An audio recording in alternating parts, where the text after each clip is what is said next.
Welcome to the party, pal. Your friendly neighborhood master of chaos back with you once again. Welcome back to the theater. Your seat is still here, and it's nice and warm. Don't ask why. I have plenty of Celtic sea salt and bananas, so don't be afraid to dig in. Today, we're going to be watching...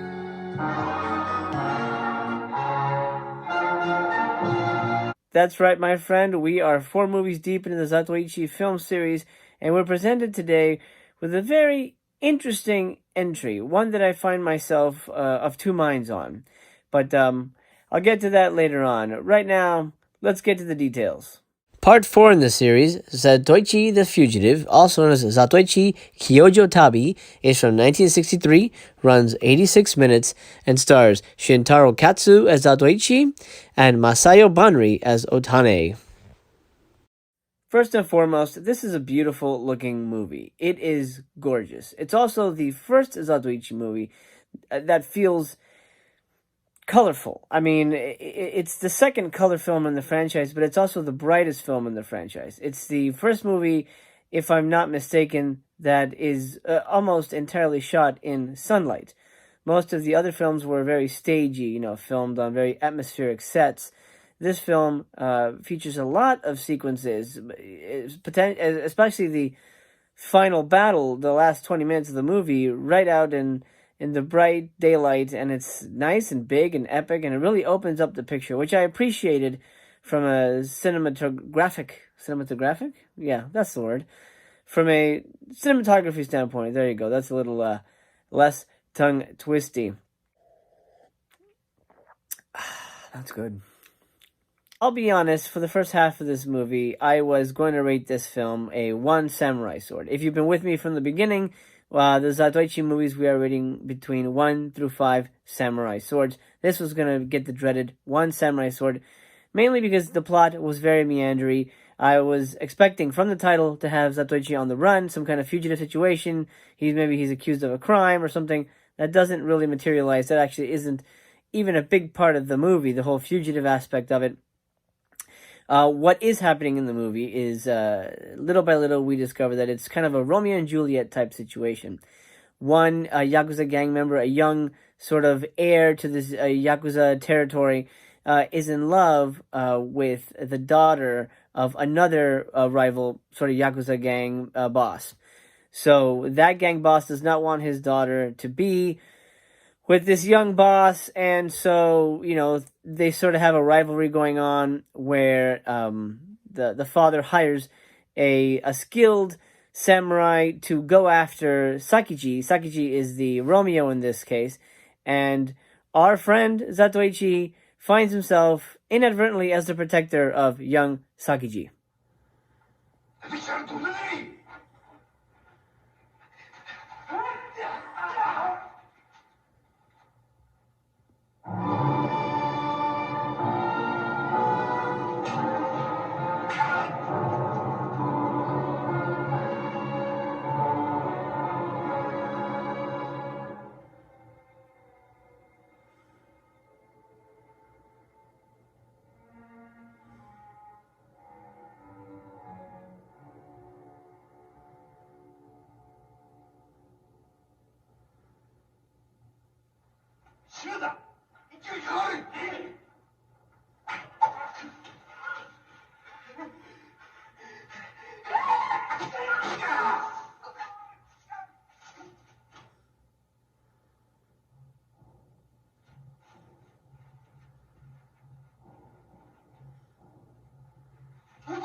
I should also mention that the samurai guy that was hired, the hired sword that's supposed to kill Sakiji, is married to none other than Otane. Otane is somebody that I haven't really mentioned in these reviews because I felt she was essentially superfluous. However, she does come back again and again, and she's here in, sadly, her final appearance.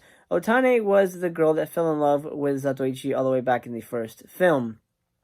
Here, she is married to this sort of wicked, greedy samurai guy, and it sort of adds a little more drama to the proceedings. As a matter of fact, the reason I was going to rate this one so low is because it felt more like a soap opera than a balls-to-the-wall samurai film. But the last 20 minutes of the movie really makes up for it.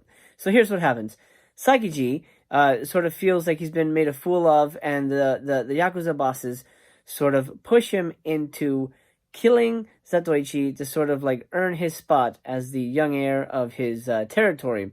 So he decides to hire this samurai, Otane's husband, to help him kill Zatoichi, and we get this scene.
Every Yakuza gang in the area storms that little abandoned house, and now Zatoichi is more than outnumbered.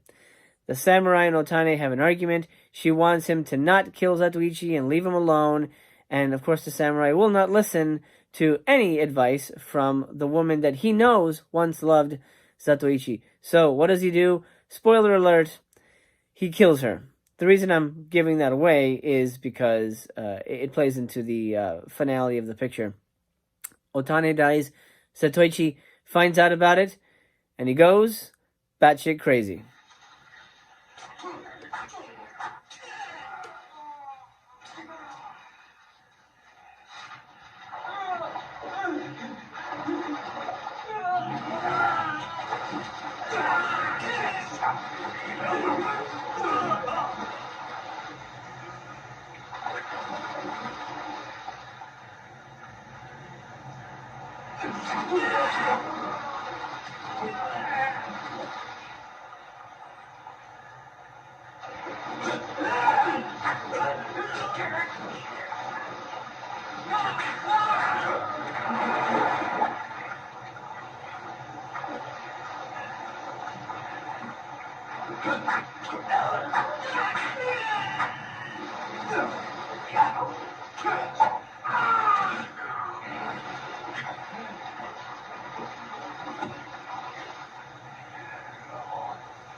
eventually Zatoichi and Otane's husband face off in the film's final and very tense battle.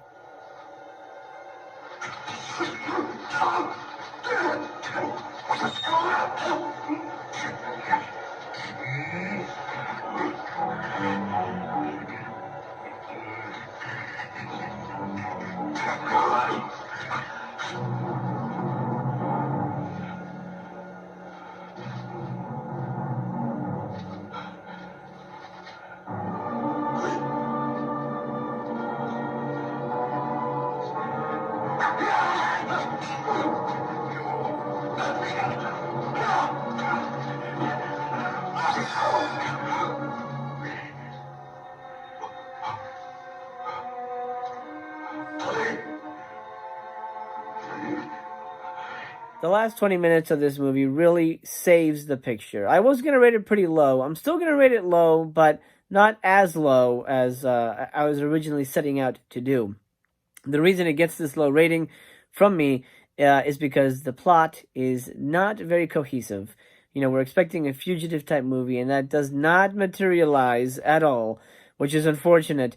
What we do get is too many characters, too many random kind of soap opera type scenes, and not enough fighting. There are, like I think I mentioned, 2 big fight scenes in this film, and this is an action picture, and we don't really get any action until the last 20 minutes, which I give you are really great, really gritty. It's the first real gritty, epic Zatoichi fight. I mean, in the past he's gone up against maybe 10 guys. Here he's going up against 30 guys, and it's awesome. You know, it's epic to watch. We're out in the bright sun. It feels realistic. It doesn't feel rehearsed or choreographed. It just feels like a wild, actual samurai fight, you know, in the dirt.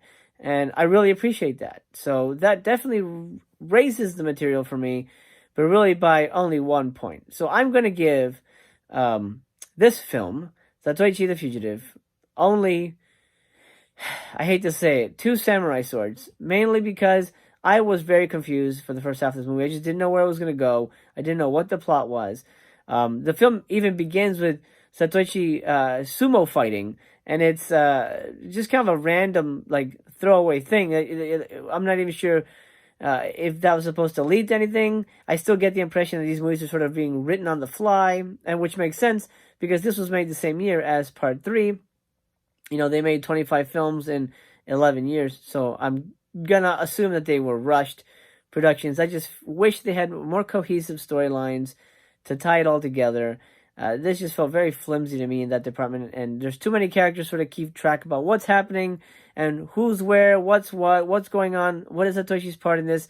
I mean, he almost feels like a superfluous character until the very ending. And if it wasn't for Otane, there really wouldn't be any huge emotional connection for him in this plot line. That being said, the finale is fantastic, and I recommend you watch the film just based on that. Now, if you came in cold and just watched this film out of sequence, whatever, you'd be like, whatever, it wasn't that good. I didn't really get it. But watching it as part 4 of a series, it again is enriched because it is a part of a whole, and that further proves that the Zatoichi movies really, unfortunately, only work as a series. You can't watch these movies out of sequence, because there's just too much continuity built in there, which I appreciate that they're doing. I appreciate that they're keeping it all linear, for the most part, in terms of, like, where Zatoichi is, you know, in this point in time in the story. Well, my friend, that's it. That was ZATOICHI the Fugitive, Part 4 in the ZATOICHI franchise. I hope you enjoyed this review. I'm not sure if it piqued your interest into watching the movie, but you know, they can't all be winners, unfortunately. I look forward to watching Part 5 with you. I hope you'll stick around with me for that. Mastercast Theater is always open for you. There's always a seat reserved for you, and there's plenty of snacks. My friend, I hope this video has found you happy, healthy, and well. Until we meet again, I wish you a very pleasant good night, wherever you are.